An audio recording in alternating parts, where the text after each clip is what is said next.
Woo! Hey, fucking bring it on. Get in the mood, boy. Get in the mood. Turn on the lights. No, turn off the lights. Put the candles on. Let's get in the mood. We got a big one today.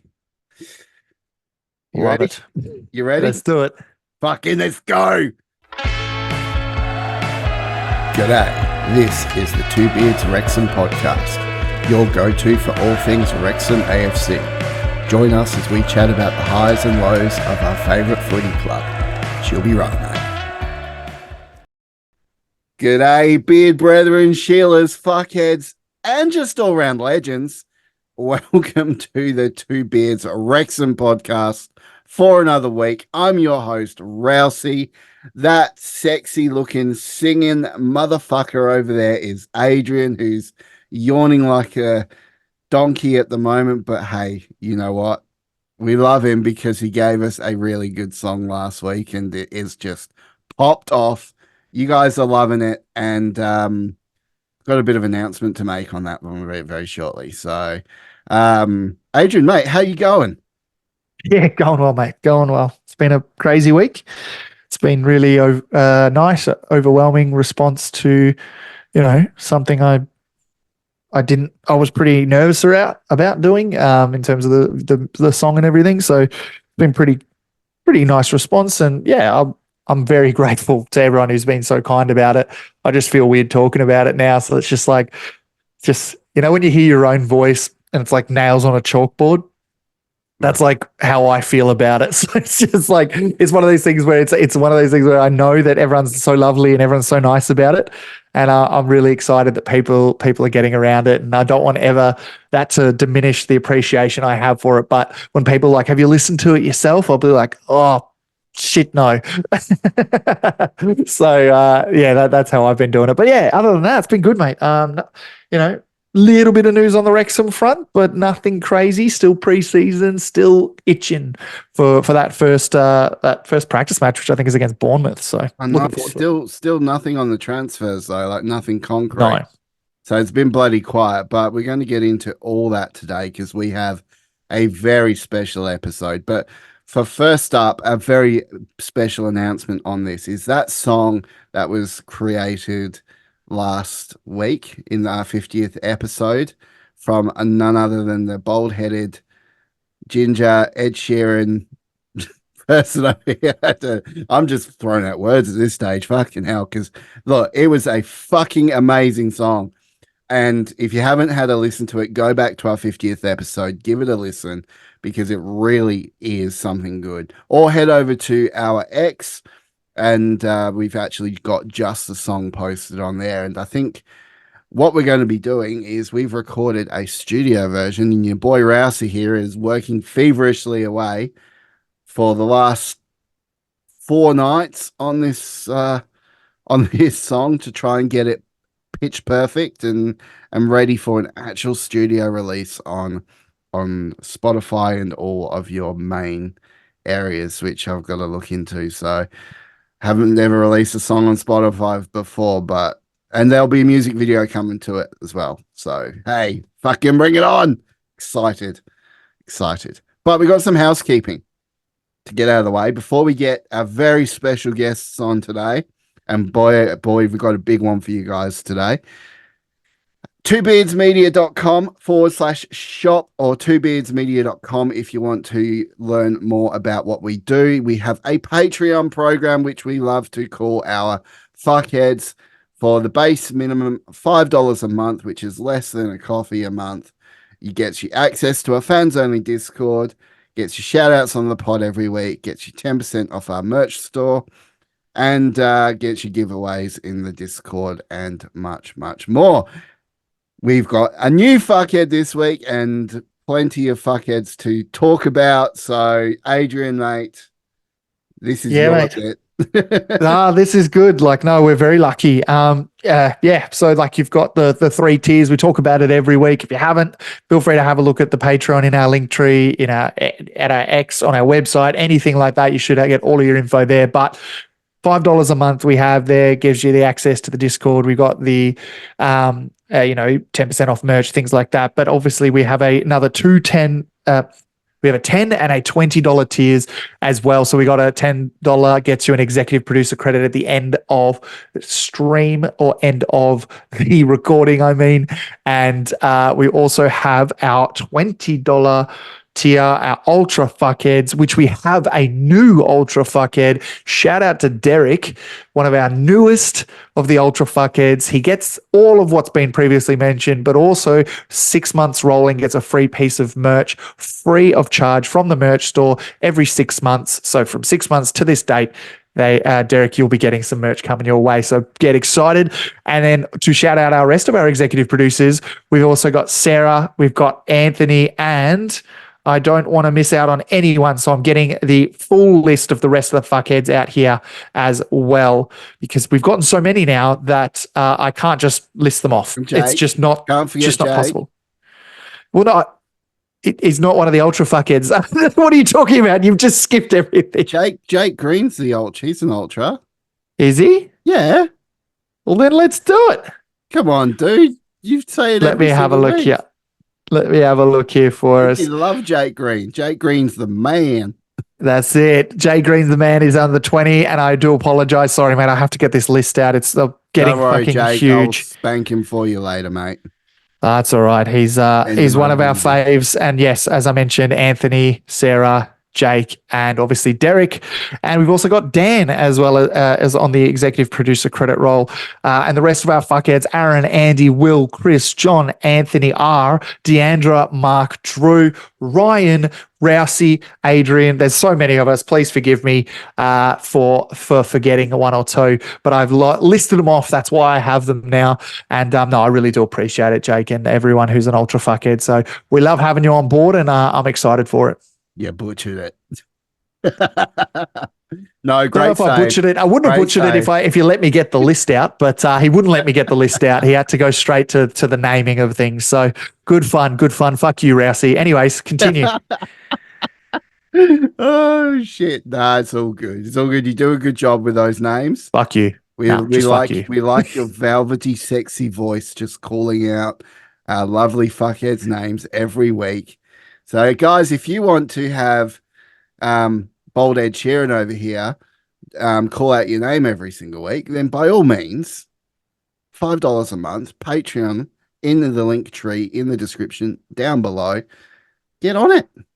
It's great. And all the funds go towards us running the podcast and helping us get to Wrexham next year in November 2025, which is happening. But anyway, Adrian, mate, I've got a big one today. And I don't just mean big semi. Yeah. I don't just mean that. I mean, we've got some big guests. And you want to know who it is? Find out. Ryan Reynolds. I wish. I don't even think he even knows we exist at this stage. But anyway. Oh, he follows me, mate. Just can't be all as blessed as what I am, and have him follow me on my Twitter. All right, fair enough. No, I'm just fucking with you. I'm pissed off that you didn't let me list them off. Now I look like a right twat to Jake. So I'm taking it out on Rousey now.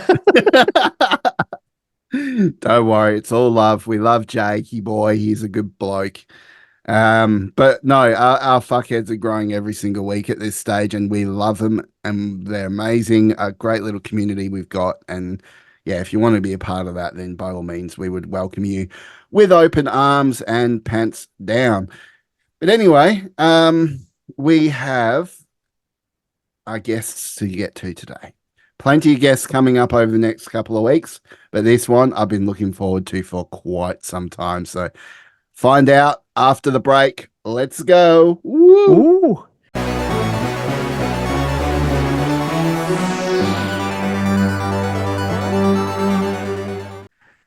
All righty, listeners, beard brethren, fuckheads.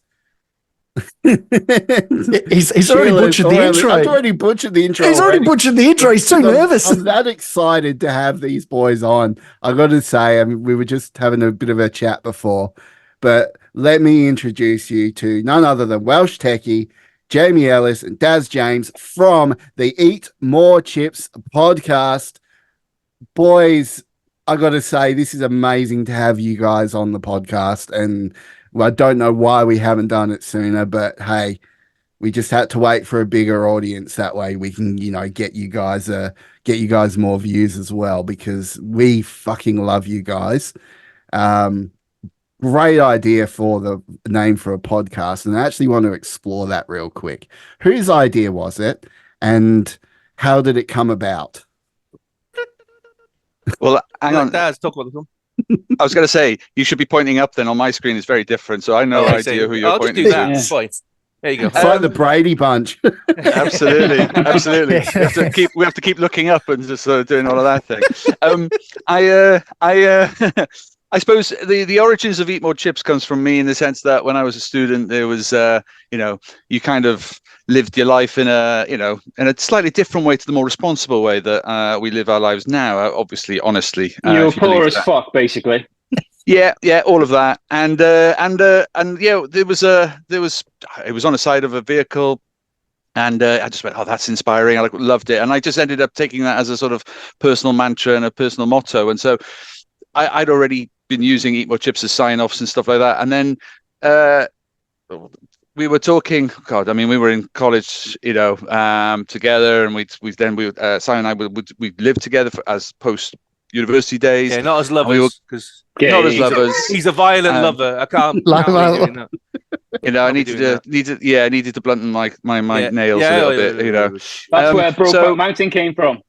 Absolutely, and so it was we were going to the matches and stuff, and we just thought, you know what, we should just put that on a flag. It was simple as that, and we just went, okay, let's go for it. And that was 22 years ago, something like that. 2004, yeah. So 21 years ago, yeah, something like that. Yeah. But the original Eat More Chips came from, we were in college in what, 93, 94? So it came from then. That was the original kind of thing where, as you said, hummus and couscous was just like swear words, and they didn't exist. Tara masalata. I don't like that word. Yeah, I thought there was a place in Greece. I was going to say, never heard that. We lived off chips. There was a greasy spoon. So greasy spoon, a cafe around the corner from where we used to live. We all lived in one student house, 5 guys. I mean, it stank to high heaven. I'm not going to lie to you. It was horrible. But there was a greasy spoon round the corner called Ramone's, which basically would do full-on, piled-on breakfasts. So if you were massively hungover, or if you were like, got the munchies or whatever it is, you could go down there. They would do you a massive pile of eggs, bacon, sausage, fried bread, tomatoes, mushrooms, the whole lot for fuck all. Literally fuck all. So literally you go in and you would pile in, but you would always have piles of chips. Yeah. Because the chips was the thing that basically kept you going. All those carbs. There's a reason why I'm the size of a blimp. It's because basically I overloaded on carbs for the last 30 years. But that's where it came from, didn't it? We were basically every lunchtime, everywhere. We go down the cafe in college, just pile on the chips. And anybody came to us and said, are you not going to have any salad with that? You'd be like, you what? What are you? And even now, I don't do the salad thing. Everybody looks at me and just went, "What would you?" I mean, even the staff at the work canteen, they just go through and, "Oh, hi, Daz," and just immediately go to the chip tray and just bypass the salad tray. So it's stuck, and it's I'm doing quite well for not being quite the size of a blimp, but it's just the way we've always done it, really. But being able to share that with people on the flag was just a brilliant idea for us. We thought we literally didn't think it would feature more than maybe a year, 2 years, that campaign for the Welsh qualifiers, and let's say still keeps going. People still recognize it. Now that flag is very well known. It's shown at all the Cymru games. It's shown, like, you see it around the race course as well a few times, and the whole Eat More Chips flag is something else, and to the point that some fuckknuckle even decided to copy it and decided to sell it on eBay. Really? So don't worry. Just real quick, my numpty of the week is the Badgeman Limited. That dude that fucking copied that. Oh, shit. He's named him. Mate, No, You're we a outed him. buckhead. We outed him last week on ours, and it wasn't a flag. That was Jamie's picture. So Jamie's photograph at the end of the season. So the one with Mullin standing there with all the racecourse, the brilliant picture that he got. By the way, you know, again, I don't know whether you guys have heard, but Jamie's raised £1,000 for MySpace by selling those pictures. Right, Well done. So bucks, good. right? Well done. This twat face basically put it on a flag, put it on eBay, and was selling it. And Jamie, I mean, you can pick up the story, Jim. He still is. I've been in touch with eBay, and I've been in touch with him directly, and I can't get him to take it down. But look, whatever. The flags look shite anyway, so let him sell them and let them fall apart. I don't, you know, it is what it is. I've tried my best to get him to take them down. What can I do? You know, to be honest with you, I haven't really got the time to be pursuing a dickhead like that. You know, if that's how he wants to make a living, then he tried to basically blag me around the copyright, prove that I own the copyright. And I said, well, you show me the metadata of the image that you've used. I'm a photographer. That's what I do. So I know how copyright works. Yeah. So I said, show me the metadata. The copyright's in there. No, if you own the copyright, then you should have a piece of paper. And I'm like, look, it doesn't work like that. You know, you can't just. He said, oh, it was on Google, so as far as I was concerned, it was good to use. Well, you can't just take an image off Google and use it for, you know, commercial reasons without the permission. So, anyway, look, it is what it is. The most important thing is what was a chance photograph I've turned into something good and raised a bit of money for your space, which is an amazing. Which is cool. An amazing photograph, course. may I say. So, even more so now, Badge Man Unlimited, you are a right cunt. Get fucked. Got people all over the globe, mate. Yours.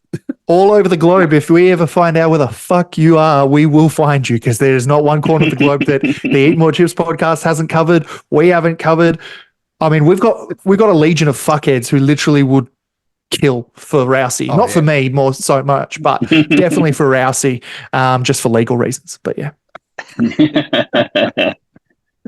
Oh dear. So, that's a bit of a sour note anyway, but I mean, that really, really sucks. I mean, there's nothing worse than when people, you know, take your hard-earned work, and those photos that you released, Jamie, were really, really good. I mean, how top notch. How special was it there? I mean, question for all you guys: how special was it How special was it to be there that day and witness that and see all that unfold, especially with like the National League promotion and then going back to back? I mean, I think the National League promotion will. I don't know about Si, but for me, that will probably will always take some beating. And even if we end up getting to the Premier League, I think that will take some beating, because it was the sheer, the sheer relief of like 15 years in the doldrums, and you could just feel it. You know, 12,000, 10,000 people, whatever it was in the stadium, you could just feel it. The whole relief that day was unbelievable. But obviously, the promotion from League Two was special as well. From my point of view, personally, you know, I'm talking about those photographs. It was pure chance. You know, I wasn't even originally going to go to that game. Because I had a job that I needed to do sort of early evening, and I didn't think I'd be able to go to the game and get to where I needed to go. So I was toying with the idea of whether to go or not. I thought, it's Forest Green. We're not gonna get any promotion or anything on that game. So I thought I'll maybe go for the first half and I'll leave at half time, which I've never done before. And then I thought, no, screw it. I'm sure I can. As long as I leave on the final whistle, I can go. And then as we're getting closer towards the final whistle, and I'm realising that Mansfield and Barrow were both losing, and I'm thinking, shit, this is on here. We're going to get promoted. And all I could think of then was, yeah, I've got to go. As soon as he blows that whistle, I've got to go. So I said to Simon, and my wife was sat behind me, and I said, look, I'm literally going to have to go as soon as the final whistle goes. So just take some videos and photos for me. Yeah, we will do. Final whistle goes, obviously everybody piles onto the pitch. So I literally stayed for 10 seconds and then I ran down. So we usually sit in the upper part of the Wrexham Lager stand. So I came down the first bit of stairs to the middle part, and I stopped, and then I could see Mullin was just getting up onto the advertising boards and obviously to celebrate with the fans. And even though those photos were only taken with my iPhone, I know how far I can push the zoom and things to still get a decent image. So I managed to get a couple of different images and a couple of little videos actually of him, and also got Barney and Fletcher celebrating as well. But when I got back home and I looked and I realised how good one of those images was in particular, I posted it online and it went, on Twitter, and it went nuts. And I think both Rob and Ryan retweeted it and reposted it, and it went everywhere. It was on bloody CNN in America and all over the place. So a few days after, that's when I just decided. I thought, well, I'm not interested in making any money out of it, but I thought it'd be quite cool to try and do something for charity, which is a stupid idea because I haven't really got the time at the minute to be doing it. But I did it anyway. So yeah, did some small prints and sold them off, and then I managed to get in touch managed to get some to Paul Mullin via Your Space, and he signed some of bigger ones for me, which I've then auctioned off. And there's one still remaining, which is currently on an online raffle, which ends at the end of June. But once that's done, it's I'll give the money to them, which hopefully will be in excess of £1,000. Well, so send me the link to that, and guys, that link to that will be in the description down below. Thanks. That is a worthwhile cause. We are big supporters of the whole Your Space charity. We did a whole push for it on a previous podcast episode. Yeah. So by all means, send us a link to that. We'll put it in the description. We'll get the word out because it's a worthwhile charity for sure. Yeah, I will do. Cheers, guys. But in regards to what it was like, you'll have to ask Fucknuts because, like I said, I'd gone, so he'll have to tell you what the celebrations were like. I'd gone, so. And I wasn't horrible about it at all. I wasn't like, you fucking traitor, fucking traitor. It was just fucking fingers up as he's leaving. Yeah, totally. Yeah. Oh, fucking part-time students, bandwagon jumpers. I mean, you guys talk about bandwagon jumpers. That's the classic one. Leaving at the end of a promotion game. What's the matter with you? Oh, my missus look at this. My missus has just brought me a sausage sandwich. Oh, look at that! Look at that. That's the way to do it. What a nice looking sanger. Thanks, son. I'd say wife, but you've already done that, mate. So well done. If you guys are ever in Australia, I would recommend going to Bunnings and getting the Bunnings sausages or snagging a bun. Daz and I and Jamie are big fans of a sausage sandwich. You got to do the Bunnings sandwich. Got to do the Bunnings snag. Have to. You and Daz speak for yourselves, being fans of the sausage. Yeah, all right. Thank you. Walked into that one. They walked into that one. Bacon. Exactly. As Jamie said, the National League promotion party was something else. That will never be repeated because, as Jamie said, after 15 years of sitting, watching us play Sunday League football, for want of a better word, against some going to crappy grounds with a man and his dog turning out to watch. When you're used to the FA Cup times. I was at the game in '92 when we beat Arsenal. I was stuck at the back of the Kop, and that night was hedonism.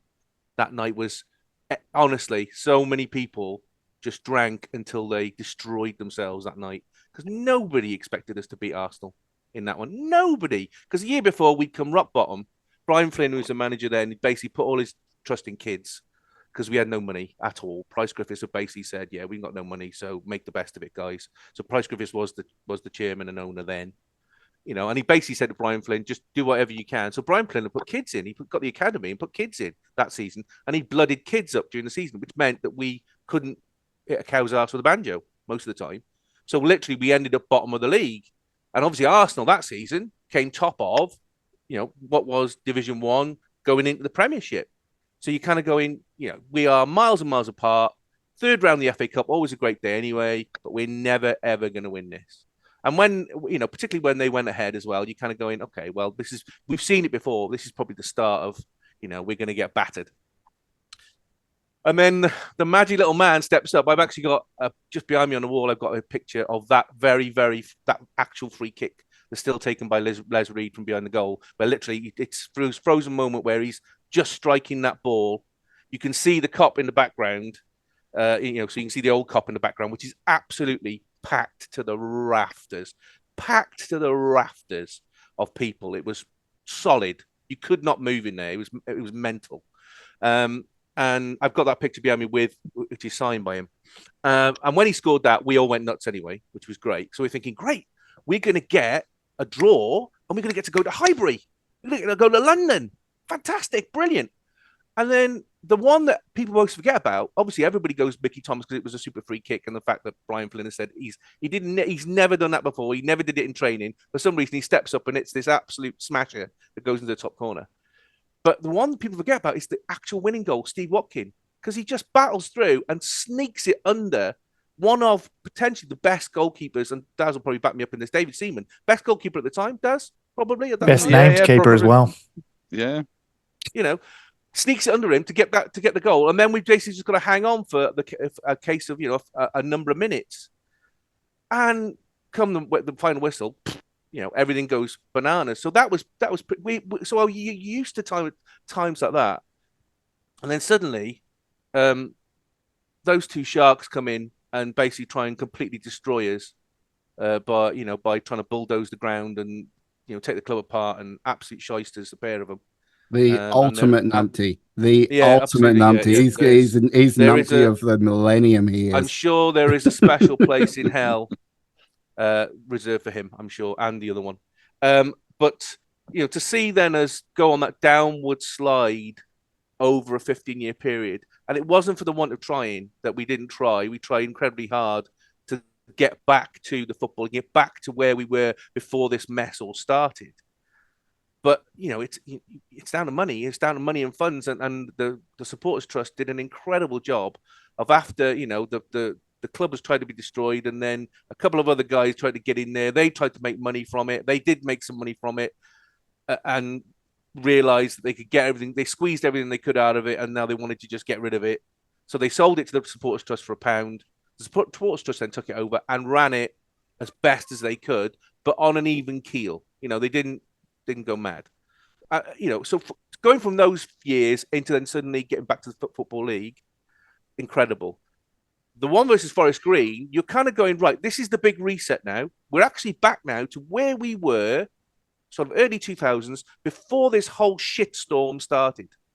We're actually back to where we should be. And that, I think, was the most exciting thing for me, where I'm going, it's like a big giant circle. We've gone full circle. Now we can kick on, because we not only are we back where we started, but we've got two great owners. We've got club resources. We've got the club now starting to sort itself out from a background point of view. Really starting to get all our eggs in a row to be able to push on to get Championship and then maybe Premiership. I'm not so sure about Premiership, but I think definitely Championship. I want Premiership. Yeah, I want Championship, and then that's it. Championship After that is absolutely fine. Absolutely fine. Yeah. Yeah. It was brilliant. And you boys, hopefully one day you will witness that. I mean, how's your fun going, by the way, to get to the UK? It's happening in November next year, guys. Yeah, so we crunched the numbers, I always like to say, but we literally just calculated, right, if we keep getting the same as what we're getting currently and don't go backwards, then we'll have enough for November 2025. And if it becomes sooner, then great. But I think we're just trying to make it achievable and then kind of go from there. I mean, how are you doing with kind of your fuckheads and everything? Is that kind of all good? Are they kind of all, you're getting up to level and stuff, Yeah. Yeah, we love our fuckheads. They're going good. Any new boys? Any new boys just joined? Yep. Yeah, we did. You mean like that new boy? Oh, it was you. I knew it was you. No way. What? I knew it. You slimy bastard. You slimy bastard. Count Derek Dips on Mongoose the Third is me. Wow. So guess what, boys? I'm now an executive producer. You are. You are. So I have editorial rights. Exactly. I've made some notes, if you don't mind. I'd just like to pass you. Swearing. Of course he has. Of course he has. Not less swearing, more swearing. Modern society, thanks to social media, has many languages, and the morals of our ancestors no longer apply. So to ensure you stay on message and down with the kids, swear more. And I'm particularly looking at you, Rousey. Yeah, Rouse, you're really cunting this up for us, mate. Wow. Did he just stop the recording? Second, nudity. Not enough. Animal, vegetable, mineral. I don't care, but it has to be nude. The marketplace is crowded. And to get that top spot in the ratings, we need to see some flesh. We've said tried to do the whole OnlyFans since the OnlyFans. beginning. OnlyFans since the beginning. We've said it. We should be doing it. The fact that it's even been brought up, it's just like, right, we only needed one person to say yes, and then now we're on. Thirdly, music. Following on from Adrian's brilliant song section last week, more music as part of the pod, including Australian drinking songs and Rousey on the kazoo. Oh, but Rousey on the you can kazoo. also tie that in with points 1 and 2. So it could be naked swearing Rousey on the kazoo. Oh, okay. Actually tie all three. Yeah. And finally, Honestly, and the most important one, pom bashing. Pom Some bashing. might consider me to be a pom, as they consider me to be British, but I'm not. I'm Welsh. No. I associate poms. So let's bash Rousey. Let's bash. And I don't hear enough dirt being thrown at our neighbours by yourselves, which is disappointing. Rousey's a pom. Let's get him. Is he? Are you a pom? Yes. Yeah, He's born in there. I was Get born him. in Fucking get him. Let's get him. Let's go. I've been wanting for this rebellion for a while. No one's been on board. I hide So now I'm it. an executive. I'm an executive producer, boys. Just expect notes from me on a regular basis. Yeah. If I'm not happy I with like the level of swearing, the level of nudity, not enough music, and not enough pom bashing. You have been. No, You pom bashing. slimy, you slimy prick! I can't believe you've done that. You've signed up just before coming on this. You slimy prick! Honestly, And I loved his line of questioning, which just meant that it led straight into this declaration. You know, honestly, I mean, talk absolute about being snake. worked into it. There's a reason why I'm a producer. There's a reason why I'm a producer, boys. I have to say. We pre-recorded, right? So we pre-recorded, and Rousey goes to me, read out the full name, and I said, mate, I don't know if that's even a real name, so I'm just going to go with the Derek part, and then I'll just read that out. So I read it out, and if you hear this, so if you guys are listening back, you'll hear the start of this pod. I was like, Derek, we really appreciate you jumping on board and joining the Discord, and thank you for being here. I wondered why you didn't say anything in the Discord, and I think it's because of fear of outing yourself before this moment. What have you called yourself? So I'm Count Derek Diphthong Mongoose III. You fucking idiot!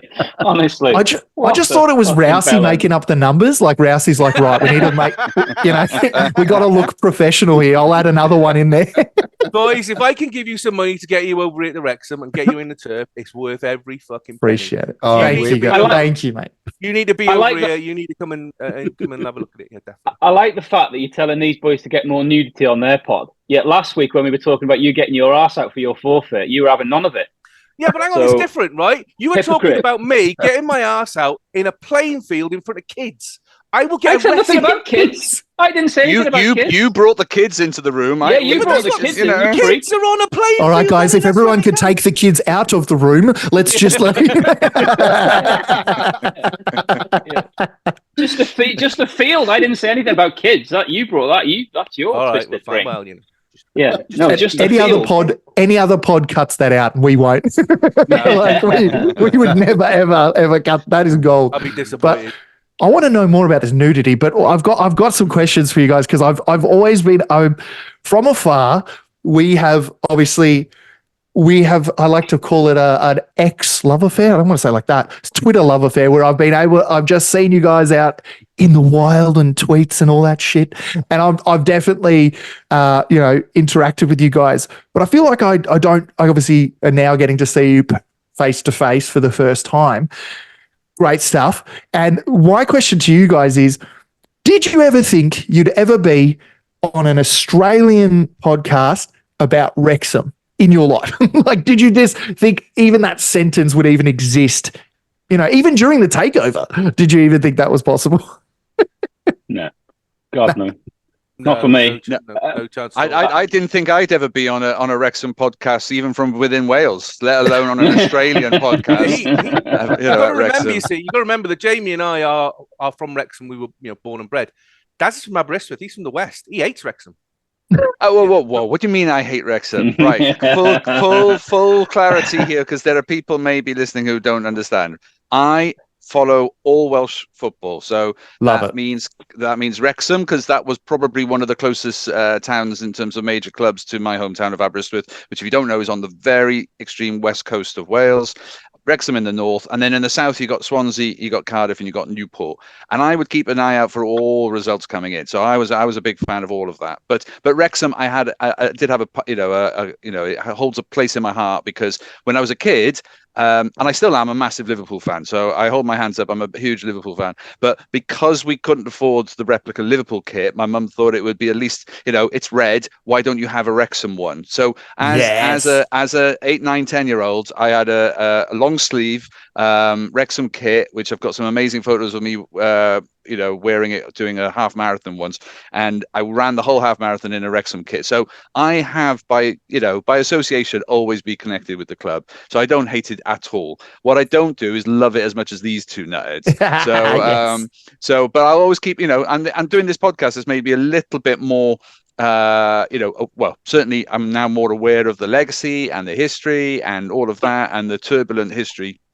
But I still have to hold a certain amount of distance, and I bring perhaps the voice of reason and sort of perhaps just bring these two down to earth a little bit as the reality in the room, which is, it's all very good getting these promotions and stuff, but it's just trying to be, some sort of voice of reason. Anyway, I try, but you've met these two, and that's going to be near impossible. God, all right, Dad, chill out, will you? You're like a Wrexham anchor. You're just sort of dragging us back. Blimey. That's what did you National League. Wrexham anchor. It rhymes with that, definitely. Yeah, I thought that's what you said. Yeah. I mean, that's what I love about the Eat More Chips podcast is that it's not just limited to Wrexham. You actually look at the Cymru leagues and all that, and you look at the female Cymru leagues. You look at the national football. You really bring that to the forefront, and that's what I love. So it's not just limited, even though Wrexham does play a big part. You talk about a lot of the other sports around Wales as well, and to be fair, even though I was born in Coventry, I would much prefer if I could say I was Welsh. So there you go, if that means anything to you. Traitor, get him. But bastard. Not really. No, not really. It doesn't make anything better. Look, I'm going to show my tattoos just because I feel like it should be a sharing segment, Rousey. What do you think? So I've got my share my nuts. Yeah, there's my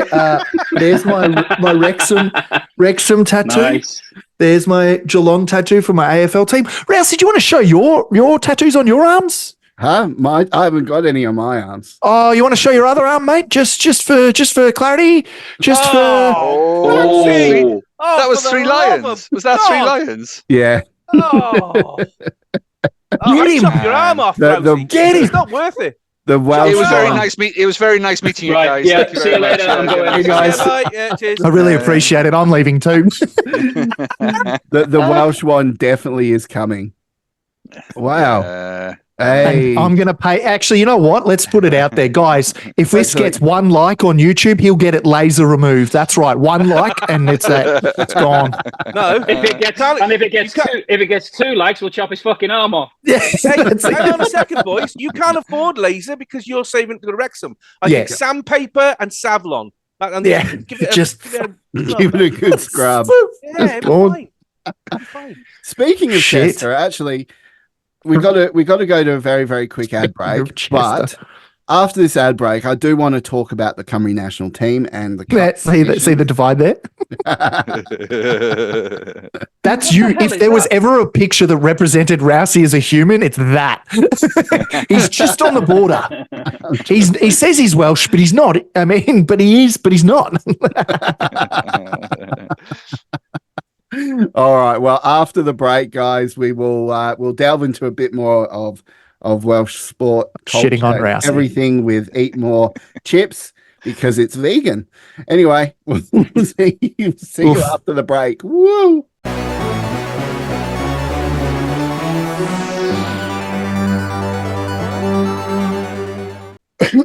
All right, welcome back. We are back here with the Eat More Chips podcast. We got Welshtechie, Jamie Ellis, and Daz James.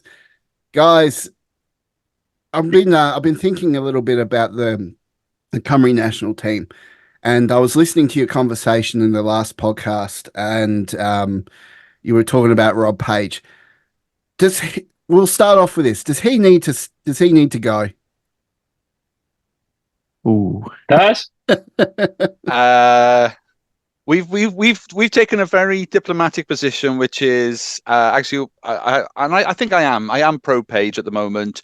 I think it's his right to have the job for as long as as his contract, whatever, because it's hard. It's hard to. I don't want to be one of those bashers. I've never been one that's taken that sort of negative tone, especially when there was some progress, there was some significant wins. It is hard every time, though, that you get those little setbacks, whether it's a game against Armenia that we should have won, whether it's not finally getting over the line for qualification. But, Poland were a team that we were matched with, so it wasn't ours it wasn't ours by right. So there's a whole range of reasons. But I also think, I'm not sure there's nobody obvious at the moment to take over the role apart from Moshan Roberts, who I think who's doing rather successfully out in Italy at the moment. So it's a really difficult one. I'm never one to bash the manager in that way, and I think he's entitled to one more campaign. I was almost going to give him numpty of the week until I stumbled across the badge man, because I remember him talking about Mullen, and instead he goes and puts an untried under 21-year-old Liverpool striker who barely has had a game. He plays in the Premier B League or something like that, but untried, barely, only one goal to his name, and you got Mullen. I mean, when you come out and you say, "Oh yeah, no, we'll look at Mullen," and all that sort of stuff, and then you don't when you got the opportunity to. I was to sell tickets at the race course. Let's be real. It was to sell tickets. I mean, I just think they should have just given at least Mullen a shot, especially against Gibraltar. I mean, it's difficult, isn't it? Because as Dad said last week, it's the thing about this, because these games don't mean anything. And as I said last week, I am totally, as somebody who's followed Wales around the world as Daz has, I'm totally uninterested in this game, on next week. But this is his chance really to start blooding up some young players. My thing about it is that I think he could have. I think he could have found space for Mullin. I just want Mullin in that environment, just to see what it's like at an international level. I'm laughing to people who listen. I'm laughing because we're all changing pictures behind on Zoom. Jamie's changed his to whatever, and Ramsey's put a groin in. So in fact, any old groin. Hey, it's groin. It's Elliot Lee's semi. What an absolute! It is the greatest picture. I still don't understand. Elliot, no one's brought it up, and we're just we talk about it weekly. It's become Two Beards law that we have to bring it up every meeting. All right, guys. Right. Firstly, Adrian here. Yep. Rousey here. Also, have you seen Elliot Lee's semi? Great. Awesome. All right. Let's keep moving.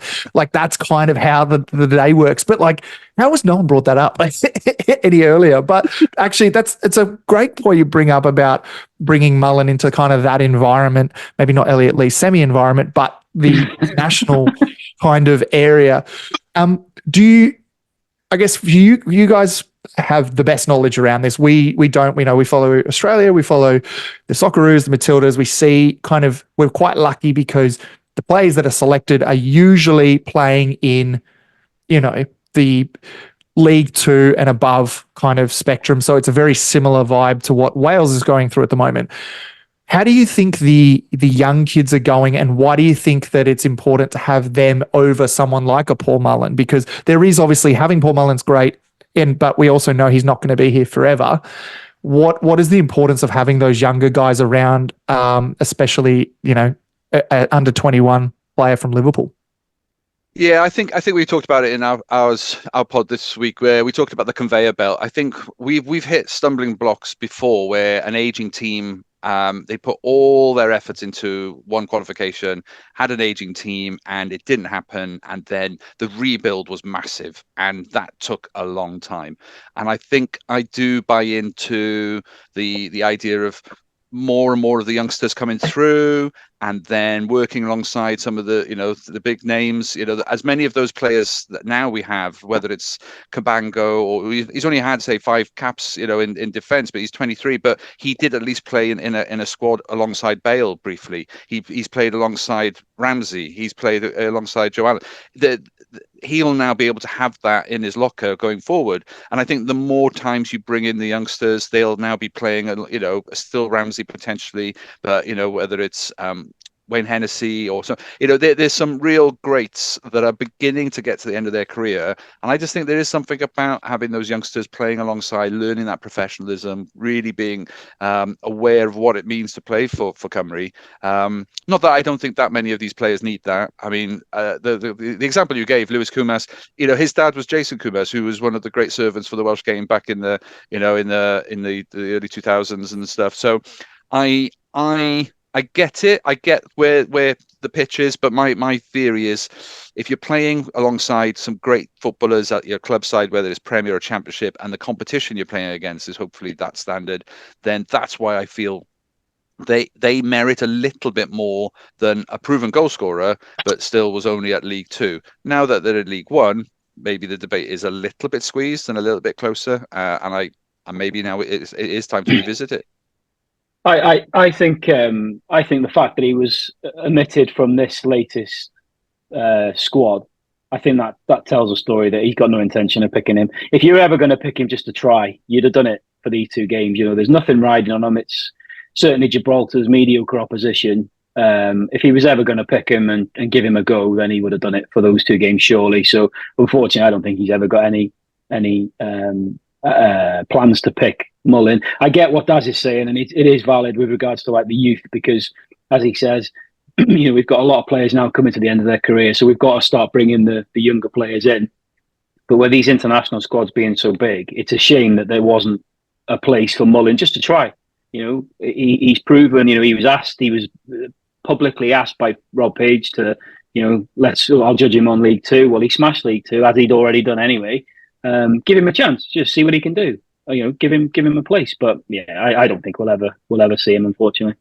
Yeah, and as somebody who's the old fart in the room, you see, a lot of people compare the current side to this great side of the late 70s, where we reached our highest ever league position, 9th in what would now be the Championship. And at that time, we had a lot of Wrexham players in the national side. Mickey Thomas, Joey Jones, Di Davis. Di Davis was Wales' #1 keeper for a long, long time. So we kind of want to get back to that side where we're saying, look, we're a Welsh club. Having said that, it's very difficult for players from Cardiff and from Swansea to get into the national side, isn't it, Daz? I mean, because of where they are. So maybe we're being a little bit kind of, we want, we're Welsh, so we want them to be in the Cymru side. But I think Mullin is a special case because he is can you imagine how many goals he'd have scored last season if he hadn't been injured? He'd have smashed Langstaff. He'd have smashed him all over the park. He'd have been 30 plus easy. So to somebody who's then scoring 30 goals plus over 3 consecutive seasons, you'd have to be a brave. But then, we saw what, as Dad said, he's not a Page basher. I am. I think Page had it. I think Page had his time. The fact that against Poland we had Aaron Ramsey on the bench and he didn't put him out even for penalties, for me, says everything about it. He's kind of he doesn't for me have a bit like when Mark Hughes was in charge in the early 2000s. Mark Hughes had a plan A, and that plan A most of the time worked fantastically. But if the plan didn't work, he didn't really have a plan B, and then we'd all fall apart. And that's the one reason why we lost to Russia in the playoffs. It's because we went to Moscow. Daz and I went to Moscow. What an away trip that was. We'll tell you one day when you've got more time. But we went there and we drew with them, which was incredible to draw where we were then, to draw with Russia away. Got it back to what was then the Millennium Stadium, where we had 72,000 fans in, and that was a fortress then, like the racecourse is for Wrexham now. So we thought, we've not lost this, and it all fell apart. Russia scored late on, then we couldn't recover, and we lost. We didn't get through to the Euros that year. So he doesn't. Page for me has that similar type of thing. He has a plan A, but if the plan A doesn't work, then there's nothing for him to fall back on. Sounds a bit like Southgate too. It's very, very similar. He doesn't have an Who? Who? Don't yeah, care. No idea. But no idea. Funnily enough, I'm Scottish this summer. I'm Scottish because after your mum. I'm Scottish this summer. I'm supporting Scotland for the Euro. Go on. I'll be wearing my Celtic kit every week and just every game for that. Let's talk. Hey, Adrian, is your mum married? Yes. Okay. To my dad. We can't hook up. We can't hook up Mrs. Hodgson to old Welshtechie down here, eh?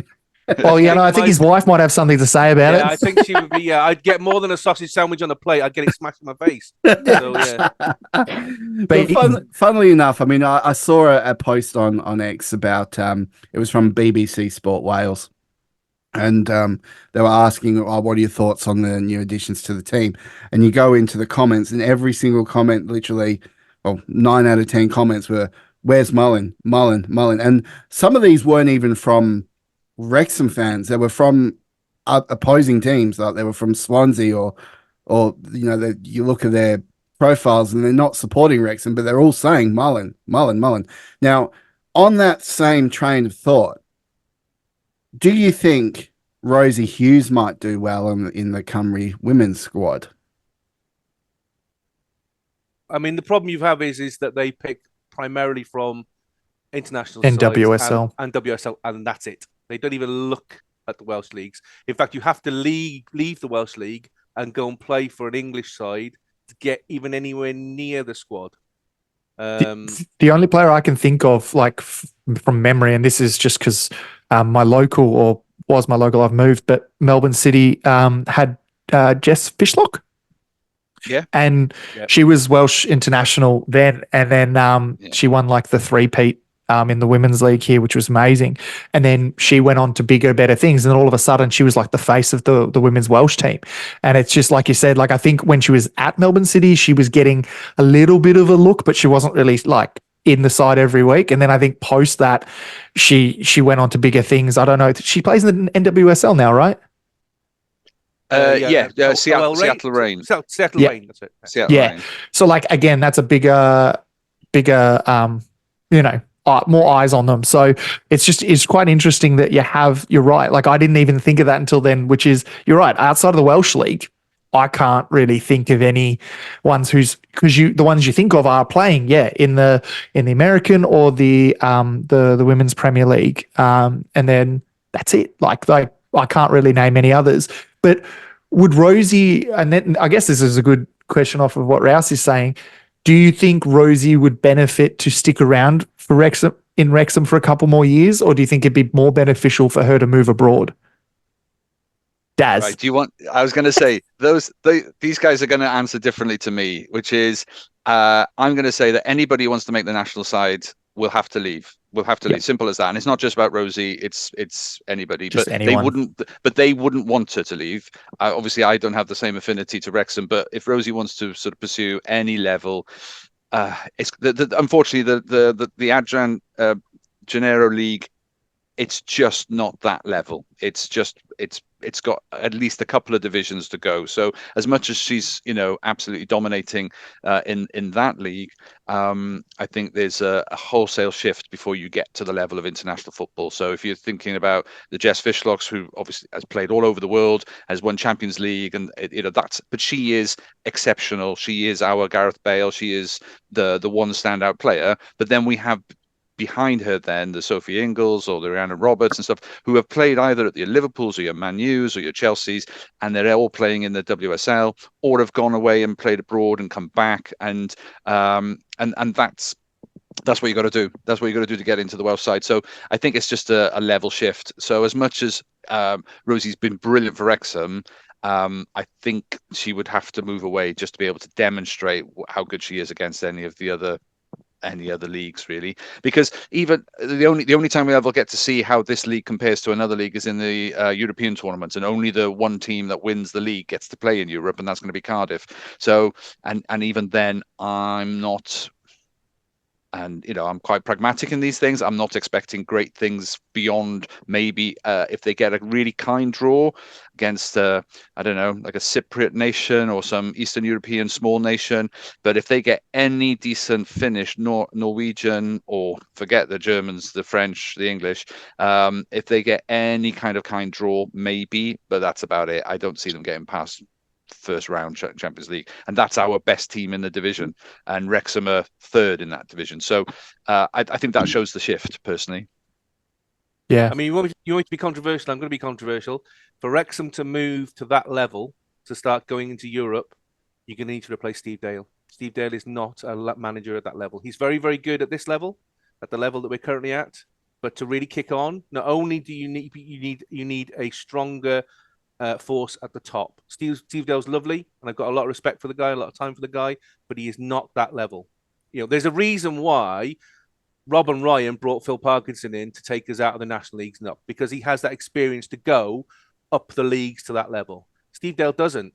Steve Dale is, he's still on the road to getting, his experience as a coach. To get to that level where you start getting to the top of the Adran and then start getting to Europe and actually start making inroads in that, you're going to need somebody else at the top. And that could be, that has to be somebody who has probably WSL or international level experience. And then to bring that in, you're going to have to sell the dream, because not a lot of players and managers want to come over the border, because the Adran leagues, by their very nature, are, they're not funded particularly well. They've only really been developed in the last 3 or 4 years. Before that, they were the FAW paid pretty much them lip service. It's only the fact that they realised that everybody, saw the importance of women's football and went, oh yeah, we better probably do something about that. But they've not injected a huge amount of cash in. I mean, the fact that the sponsors are a television company, they don't put much money into it. So you don't. Whereas the WSL had a bank, and all the power that came with a bank and all the funding that came with the bank. And therefore, then they pushed all that money in that then filtered down throughout the divisions. The problem you have with the Gennaro Adran is, apart from the Premiership, where you have these 3 semi-pro teams, everybody else is amateur.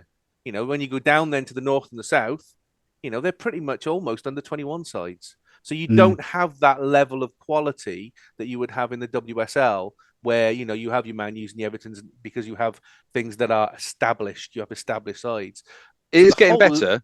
Oh, it is. Absolutely. It's getting better. I mean, obviously, two major factors that have helped the women's game in Wales is, ironically, the Lionesses winning the Euros, England winning, which, as much as we dislike that as an outcome, the trickle effect of the women, young players, girls wanting to play, it's been massive. And so the interest in the women's game has increased. Membership's gone up in most of the clubs, things like that. And then the second thing that's really helped recently is the Welcome to Wrexham documentary highlighting the game in Wales. So now you've got a significant number of young supporters supporting their local team a little bit more. The numbers of fans that are going to watch the Gennaro games are probably beating now the men's game on a weekly basis, and certainly the numbers you get at the racecourse or at the Rock for the Wrexham home games probably beats most of the men's League of Wales attendance. So there's clearly been a massive impact, but we're stuck. Like I said, it's a semi-pro game for the top 3 teams, 4 now, because TNS have just announced this last week that they've gone semi-pro now, which means that's another. So they're probably going to be always the top 4 teams in this division, and they'll probably be the top 4 before the split, because of the way that the league works.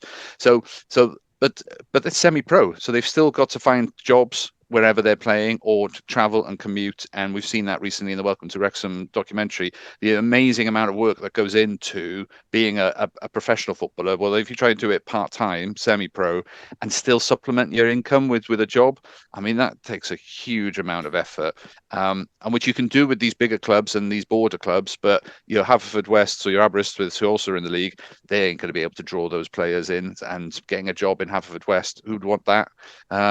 So, that's sorry. I have family that way. I can say that. I think for the Cymru national team to succeed, they need good old Big June running down the wing. If you know who Big June is, anyway, I heard an interesting story, but I'm going to go down that route and say, well, get Big June on the field, but rest in peace. I think she's no longer with us.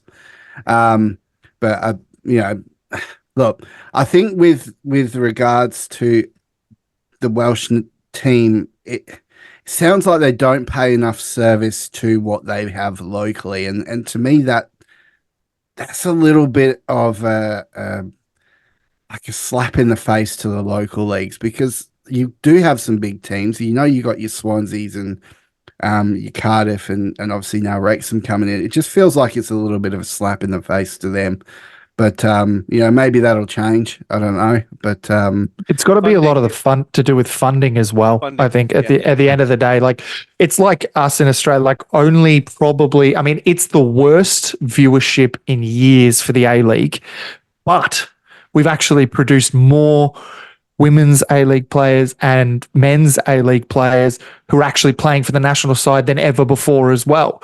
And it's to do with the grassroots funding that's coming through the previous tiers to the A-League, which we don't have a promotion relegation, so it's just a shit show. But it's that kind of thing. And I feel like it's a similar kind of aspect in the sense in Wales where, if we don't have the funding, like we've seen now the fruits of the labor of the money that went into the grassroots football. But if that's not happening in Wales right now, which I imagine it's not really happening at this stage in terms of the women's the FAW, and then also with the men's Welsh League as well. Like I feel like it's probably a big disparity in terms of money, because if you're trying to compete with anything outside of that, it's hard enough as it is. Because what is it? It's like big, you could be a big fish in a small pond. Like as far as we're aware, Rosie Hughes could be the greatest thing to happen to football. But from right now, in our perspective of any other league or team, it's probably big fish, small pond kind of mentality. So she has to kind of get out of that big pond. So I agree with you, Rousey. I think you're right. Like it is a slap in the face, but I kind of see that's kind of how Australia went for a while. It's why when, in 06 when we did, we've just matched it recently, but our best ever World Cup was when we had the Harry Kewells wasn't playing in Australia. Viduka wasn't playing in Australia. Schwarzer not in Australia.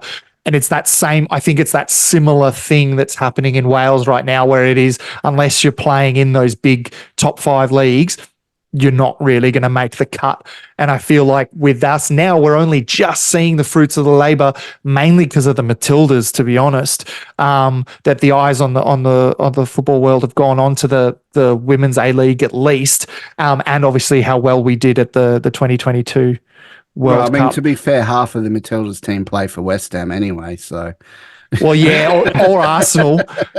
Catley, Ford, Cooney Cross, Arsenal.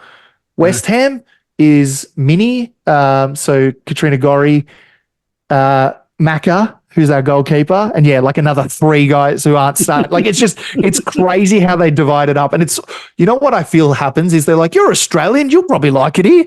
You've got a mate, you've got a friend here, they're Australian as well. Like I feel like that's kind of how it works. But I'm sure it's a bit harder with being, a Welsh player, because. And can I ask this? And I don't mean no offense to anyone who has done that, but does it happen like what happens in Scotland and Ireland, where people choose to play for the 3 Lions instead? Does that happen a lot in Wales? Yeah, definitely. I think you're right. I think there's because what's perhaps is slightly different to you guys in Oz, but it's like, because we're neighbours, it is quite easy to join a club in the WSL. So if you have any talent, you can still be based at home, you can still be based in Wales and still play for Bristol, play for Arsenal, play for, they are clubs that you can be adjacent to. But equally, trying to find the internationals has been challenging, because even if you're from Wrexham, you might have been born in Chester Hospital, because because it's so close to the border that by default you can be eligible to play for England, and yet you may not even be from England. It's just which our geography. I get it. It's a fine line between the borders. It's a very fine line. Yeah. Well, but that's the truth. But that's the truth. Actually, like you said. I'll actually just inform you that the new striker that was from Liverpool was born in Chester. Yeah. Lewis. Yeah. But on that note as well, Kai Calderbank Park as well. Fuck him too, because he played for Chester.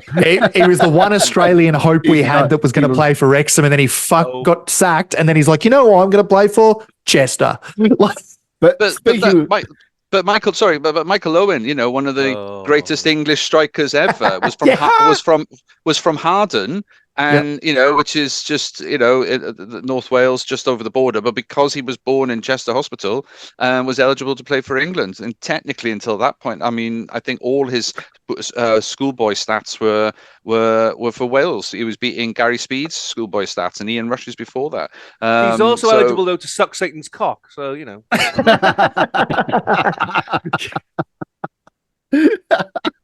Wow, it's similar to Declan Rice, I guess. I was just going to ask: has anyone seen him? Has he been hanging around Wrexham at all? Is there any news? Is Declan Rice? His obsession with Declan Rice is unhealthy and disgusting. I hate it, and I will not have it. I want fucking son from Tottenham, and that's it. The rest of them can fuck off. Jamie, is this Declan Rice from Ireland, by the way? Isn't it? Yeah. Declan, the Irish Declan Rice, the one who played for Ireland up until what? Yeah. He got called up and he was like, "Oh, I can pick. Oh, okay, I'll pick for the one who's going to be successful." Yeah, exactly. Didn't you see Jamie? Didn't you see him in Roast Little and Pound Stretcher? Oh, Declan Rice. Yeah. Wasn't he there buying some dog food? Yeah, he was arguing over a parking space with Kylian Mbappe. Hey. There you go. You heard it here first. Declan Rice coming to Wrexham. You're a hell, yeah. And my favourite is Rousey's not even acknowledged the fact he's Irish. It's just like he's English. Yes. I just like the bloke because he's a top bloke. That's all. He is. He is a top bloke. I saw him hug a kid one day, and I'm like, oh, I like him. Yeah. Terrible segue, Rousey, after we talked about the no kids thing. But no, it's good. So, guys, League One coming up, big year ahead of us. What do you guys see being transcribing? Do you reckon we're going to go for a consolidation year, or do you reckon we're going to sneak one through and drop ourselves into the championship for 2025?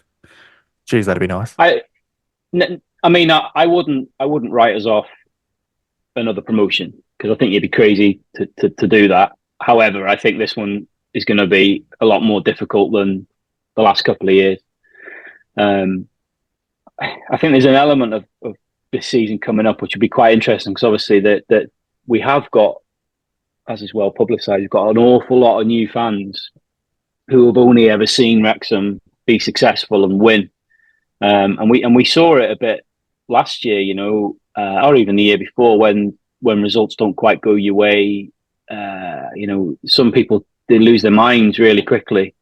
And I think we might have to prepare that that's going to be the case this year. I'm not expecting a promotion. I wouldn't write it off. I wouldn't rule it out. But I think if we can get, for me, mid-table pushing for playoffs, I think I'd consider that to be a good season. But it's I know. So I asked on our pod a few weeks ago, what did I think? And it's until we've finished the recruitment for the summer, it's hard to answer because if they go big, with signings, and they're going to have to, bring in several bodies because of the players we've released. And I might change my mind. It depends. It depends what Rob and Ryan seem very, very keen to want to push this thing forward. At what via whatever means they need to. But yeah, I think we need to prepare ourselves. Next year is going to be a bit more tricky. I think. I think the top half of League One there's some teams in there, some big teams in there that dropping down from the Championship, and some teams already in League One. That's going to be difficult opposition. Some big names in that league next year. It's going to be a good season. I think it'll be interesting. It'll be a good one. But yeah, I think we might have to prepare ourselves for a slightly less positive season as we've seen the last couple of years. Goalkeeper is key. Goalkeeper, yeah. Getting the goalkeeper sorted. I screamed at Arthur on promotion day. Stay with us, Arthur. Stay with us. Stay with us. And he looked up at me and he smiled, and that to me says that's why he's there. Yeah, and that's why he's not staying. He's changed his mind. Yeah, he's like, fuck this. I'm not staying with these bunch of fucking freaks. Some random parrot shouting at me from the. I think that's going to be key, because the stability then comes from that, because that then marshals your back three, back five, and having that relationship between the two is vital. Mark Howard's great, but he's not a number one. He's not a number one. He's great, and he's this absolute, servant to the club. Will step in when you need him, but he's not a number one goalkeeper, and that's obvious. So we need either Arthur. I don't think it's going to be Arthur, because I think he's going to ask too much money, or getting a good, I would say, League One goalkeeper. You could go for a Championship who's maybe not a number one, who's been sort of sitting in the pool, but I would rather have somebody who is hot, who's hot to trot, who's been basically doing already plying their trade at that level. You can just step straight in. Parky will know. I mean, in Parky we trust, as we say, and he will find the right one. But once you get the goalkeeper thing sorted, then you can get your defence sorted and get a couple of extra centre backs, and then you can move out from there. I think actually up front, we're probably the most secure, because we've got, my worry is Palmer, because obviously he hit an absolute sweet spot at the end of the season, which is great. But can he do that for a whole season? We still need another striker for sure. We still need another striker. Get your boots on. Your boots on. Yeah, to coin your phrase from before, I couldn't hit a cow's ass with a banjo. Well, having said that, I'm going to be able to hit your ass from 12 yards. That's for sure. Yeah. I kind of, you know what? I think the biggest thing, like you really have highlighted for me something I didn't really think of, and me and Rousey talked, previously. We said, possibly someone to back up George Evans, just because, he's a little bit injury prone at the moment. Who knows? But, we had Luke Young there to step in and kind of step up when we needed him. And now we don't obviously have that. So we need someone of a similar ilk to George. So that would be my other big one. And obviously replacing those centre backs that we just went, here they are, and here's the door. So possibly we need to just bring in that. But I never thought of a striker until you brought that point up, which was, you're right. When Ollie's on, Ollie is fucking on, and it is done for young and old. But when he's off, we really do lack that assistance with Mullen. And Rousey said it multiple times, Dolby's just not at that standard yet. Even the guys we've brought in are really probably going to be lucky if we get another striker to probably get a game. Marriott, I'm more thinking of. I think you'll see more from Marriott. I think Marriott. You reckon? I think yes. I think you'll see more.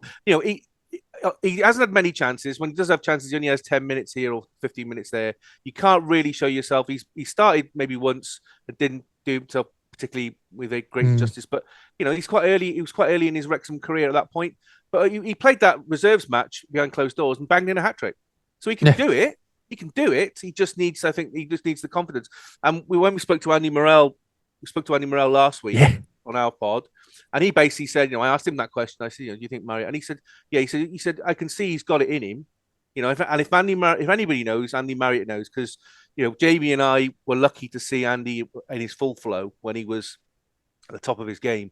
Oh my God, what a strike! I wish we could have a time machine and grab him and put him in the current side, because having a top Andy Morrell now would be incredible. The thing is, right? That's quite a good point, that about Morrell when he was at his peak. Because if you think about it, probably when he was at his absolute peak was when he played with Trundle, and I think that comes back full circle to what you're saying about Ollie Palmer. This is why I think we need another striker. Mullin is first choice, and I agree with you. I think Marriott probably will play a bit more to give Mullin a bit of a break as we go through the season next year, because it can't be great playing week in, week out. But the issue that I've got, well, not issue so much, but the problem that I've got with Palmer is the fact that yes, he's a great foil for Mullin, and he was brilliant in the sort of second half or the back end of last season when he came back into the team. However, he is a striker, and a striker has to chip in with goals. And he what did he score? 1-2 goals maybe in the back end of last season. And this is if you go back to your Morrell analogy there, when him and Trundle played together, the two of them both scored plenty of goals, and that's why I think we need to look for an additional striker. I think it'd be great if Fletcher stays for another season as an impact sub. I think Billy Waters, bless him. I think I was going to say, where's Billy in this conversation? Surely Billy should be there. I think it's best we just don't talk about it. I just don't think. I Yeah. think Poor I think guy. I think he's getting sold, to be honest with Billy, and Oh, maybe even Bickerstaff or Dolby. They may want to look at selling, but Sad about Bickers because I think Bickers got potential, but it's just like we don't have the time. Is that rude? Like, I don't know. Unfortunately, with Billy Waters, as much as I think that they would probably love to sell him, I don't think they'll be able to, because from what I understand, he's on quite big money and he's not exactly set the world on fire, both at us or at Doncaster. So I suspect what will happen with all three of them is I think all three will go out on loan and we'll end up having to subsidise wages. Ugh. Because he definitely won't sell Dolby because he seems to like Dolby. By his own admission, Jake Bickerstaff apparently is the best finisher at the club. So I can't see him selling him. And like I say, I don't think anyone would actually pay money for Billy Waters. So unless they're prepared to buy his contract out and just let him go, I can see all three of them potentially going out on loan somewhere. yeah, And if that happens, then we may need two strikers if they do that. I don't know, but I think it'd be good to have another foil for Mullin. And I still would love to see a striker with some pace.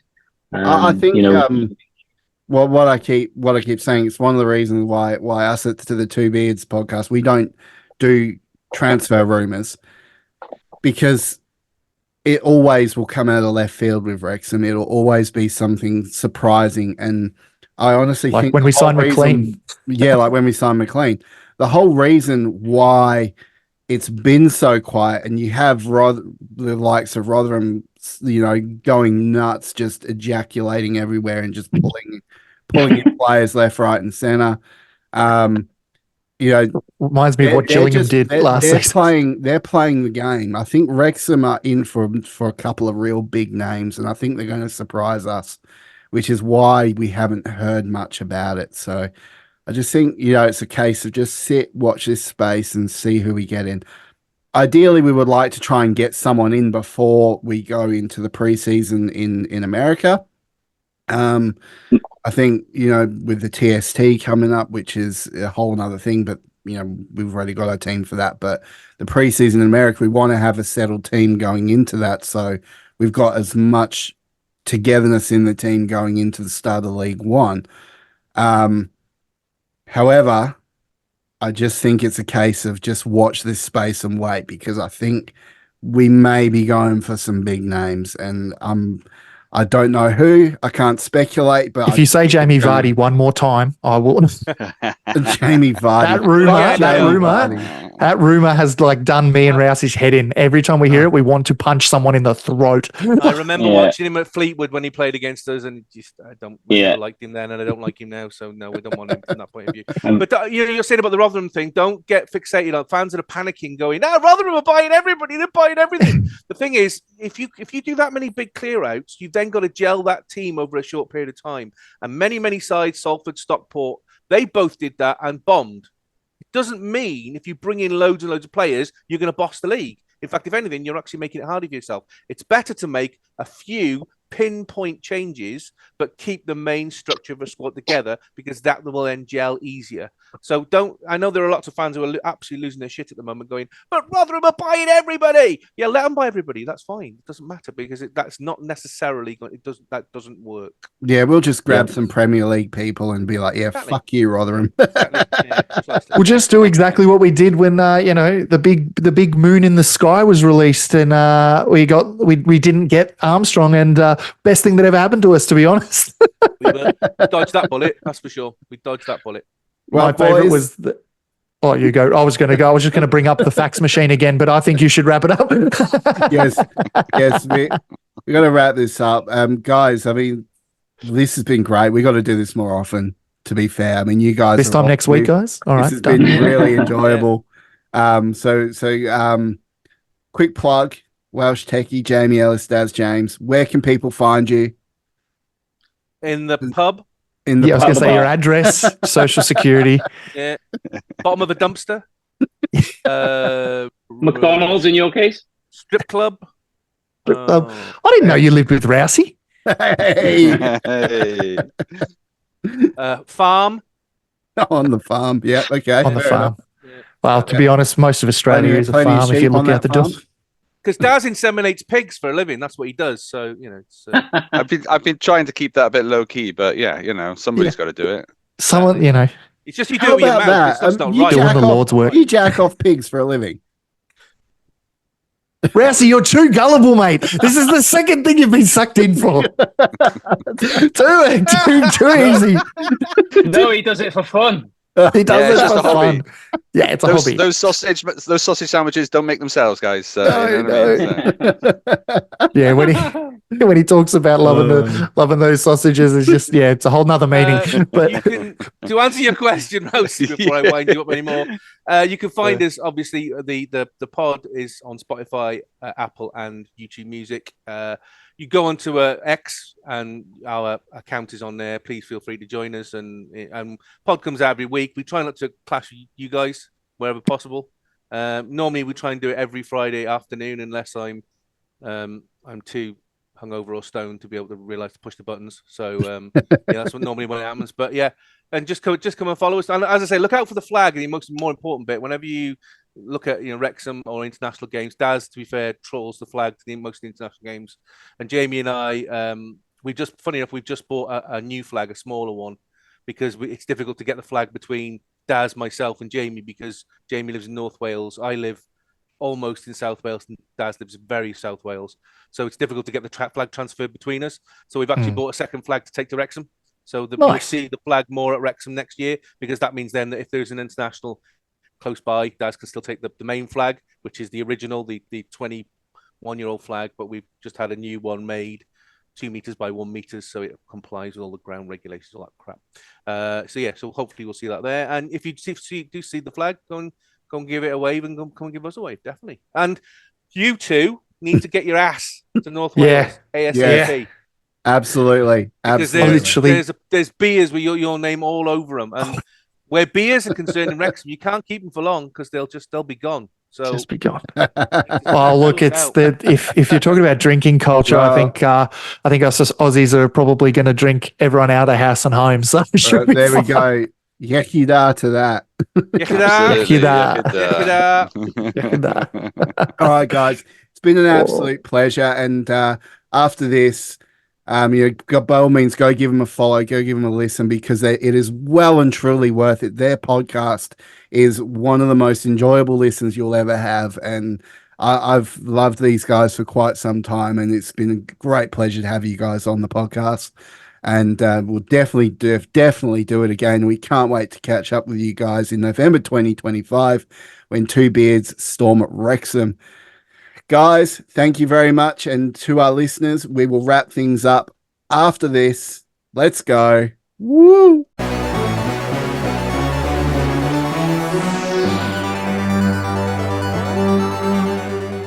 Well, that was the boys from the Eat More Chips podcast. What a fucking banger of an episode this is going to be. Adrian, that was just fun, wasn't it? Mate, I'm in a different mood now. Like, we started the pod, I was quite tired. I was a bit lethargic. And now I'm fucking buzzing. And I think it's just because we have, when you bond with people just instantly and you're just like, fuck, this is great. That's what it felt like. And we're very lucky to have them on. Great bunch of people. And I'm keen to have a pint with them. Like, I'm very keen to get a beer in with them and just shoot the shit, because just that alone was so fun. Can you imagine what it's like, inebriated? Getting plastered. Yeah. Getting plastered with the Eat More Chips boys. I think we're in for a hell of a fucking time when we go over there. When we go over, I don't think we'll be able to walk. Yeah. Ever. Yeah. Just nothing. We're fucked. But like, I'm excited. I'm really just glad we got to meet him in person. And what a reveal that our newest fuckhead was Welshtechie Simon himself. He timed that brilliantly. Our newest fuckhead was Welshtechie himself. So, wow, we really appreciate it. Guys, hey, if you want to become a fuckhead, links and that will be in the description down below, as well as we've got our merch store as well. If you want to make demands the way that he has done, I actually love that. He was like, I want to do this as an executive producer. I'm like, you know what? That's what an executive producer does. And you know what? Let's go. Like,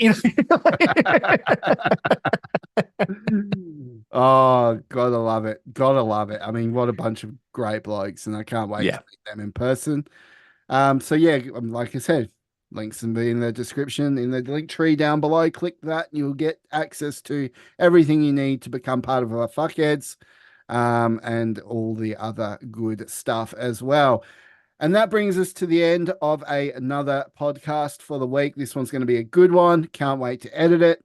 Adrian, mate. What a world. What a world. What a world. So one last time, Beard Brethren, Sheilas, fuckheads, and just all-around legends. I'm your host, Rousey. That is Adrian. We love you. We will see you next week on the Two Beards Wrexham Podcast. Bye.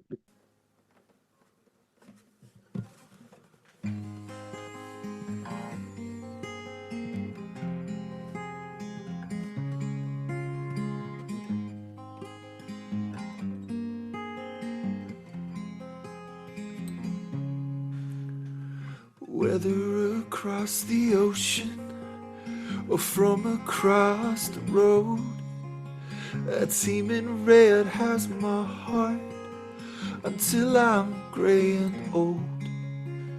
The Wrexham name and story has travelled the world around, but all I really want is to be at the racecourse ground, singing songs of glory about this famous town.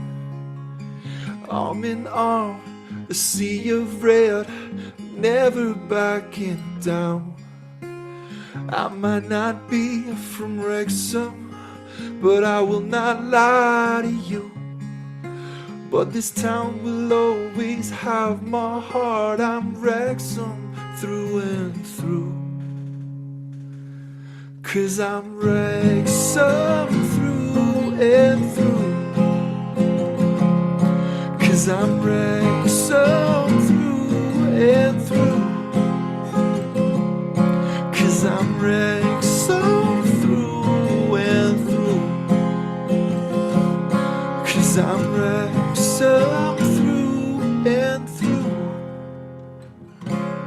So many try to hate us like there goes Hollywood, but fuck them all, we stand up tall, rise like no one thought we could. From all the way from USA to Little Old Moe Road, Wrexham fans are everywhere. We'll take this fucking globe. Oh, whether you've been a lifelong red or your love for Wrexham grew, there's one thing they can't take away from us. We're Wrexham through and through. 'Cause we're Wrexham through and through.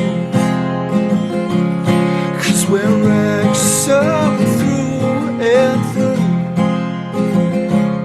'Cause we're Wrexham through and through. 'Cause we're Wrexham through and through and through and through and through and through.